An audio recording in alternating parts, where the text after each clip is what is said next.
नमस्कार, मैं हूं विजय श्री और आप देख रहे हैं यूपी न्यूज। केंद्र सरकार ने मोदी सरकार के तहत एक महत्वपूर्ण कदम उठाते हुए केंद्रीय कर्मचारियों और पेंशनर्स को एक बड़ी सौगात दी है। केंद्रीय कैबिनेट ने 8वें वेतन आयोग के गठन को मंजूरी दे दी है, जो केंद्र सरकार के 49,18,000 कर्मचारियों और 64,89,000 पेंशनर्स के लिए एक सकारात्मक कदम साबित होगा। इस फैसले से सरकारी कर्मचारियों की सैलरी और अन्य भत्तों में बढ़ोतरी हो सकती है, जिससे उनके जीवन स्तर में सुधार आएगा। मैं साथियों इसके बाद में आता हूं, जो कैबिनेट में नहीं था फैसला, लेकिन आपकी जानकारी के लिए रखना चाहता हूं। माननीय प्रधानमंत्री जी ने केंद्र सरकार के सभी कर्मचारियों के लिए 8th सेंट्रल पे कमीशन को मंजूरी दे दी।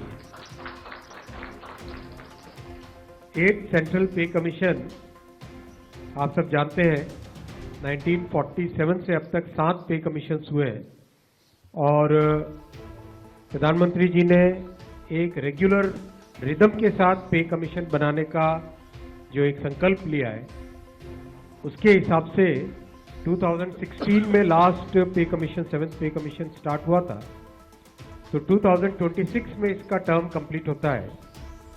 उससे वेल बिफोर 2025 में 8th पे कमीशन स्टैब्लिश करने से सफिशिएंट टाइम मिलेगा, so that the recommendations can be received well before the completion of the period of 7th पे कमीशन।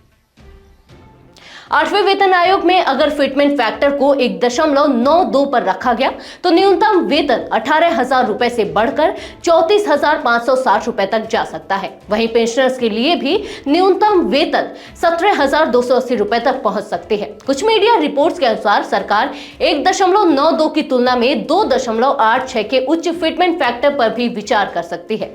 यह वृद्धि कर्मचारियों के लिए राहत का कारण बनेगी, क्योंकि इससे उनकी मौजूदा सैलरी में काफी सुधार होगा। इसके पहले 7वें वेतन आयोग के दौरान फिटमेंट फैक्टर 2.57 था, जिससे न्यूनतम सैलरी 7,000 रुपए से बढ़कर 18,000 रुपए हो गई थी और पेंशन 3,500 रुपए से बढ़कर 9,000 रुपए हो गई थी। सरकारी कर्मचारियों के अधिकतम वेतन की सीमा 2,50,000 रुपए पर पहुंच गई थी, जबकि पेंशनर्स के लिए अधिकतम पेंशन 1,25,000 रुपए तक हो गई थी। वेतन आयोग के गठन के बाद यह आयोग कर्मचारियों के वेतन, भत्तों, पेंशन और रैंक संरचना पर अपनी सिफारिशें सरकार को सौंपेगा। इस प्रक्रिया में केंद्रीय कर्मचारियों, रक्षा बलों के कर्मचारियों, सुप्रीम कोर्ट के अधिकारियों और अन्य सरकारी कर्मचारियों का वेतन शामिल होगा। इन सिफारिशों को लागू करने के लिए सरकार को एक विस्तृत विचार विमर्श करना होता है। केंद्रीय कर्मचारी संगठन लंबे समय से 8वें वेतन आयोग की मांग कर रहे थे। कई कर्मचारी संगठनों ने इस फैसले का स्वागत किया है, लेकिन कुछ सवाल भी उठे हैं। सबसे बड़ा सवाल यह है कि आयोग की सिफारिशों को लागू करने में समय कितना लगेगा। आमतौर पर आयोग की रिपोर्ट को तैयार करने और लागू करने में 2 से 2.5 साल का समय लगता है, लेकिन इस बार सरकार ने यह योजना बनाई है कि रिपोर्ट जनवरी 2026 से लागू हो, यानी मात्र 1 साल के अंदर। Confederation of central government employees and workers के महासचिव एसबी यादव ने प्रधानमंत्री नरेंद्र मोदी को पत्र लिखकर इस मुद्दे पर जल्दी कार्रवाई करने की मांग की थी। उन्होंने कहा कि मुद्रास्फीति बढ़ने के कारण वेतन आयोग का गठन हर 5 साल में होना चाहिए, ताकि कर्मचारियों और पेंशनर्स को समय पर राहत मिल सके।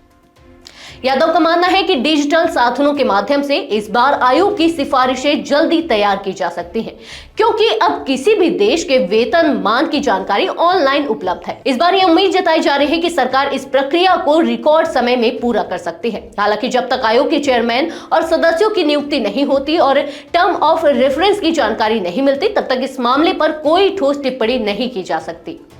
लेकिन एक बात तो स्पष्ट है कि सरकार कर्मचारियों के भले के लिए यह कदम उठा रही है और इसका सकारात्मक असर दिख सकता है।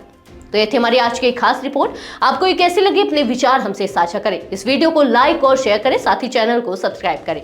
यूपी न्यूज आपके लिए लाता रहेगा देश विदेश से जुड़ी ऐसी ही तमाम खबरें। तब तक के लिए धन्यवाद।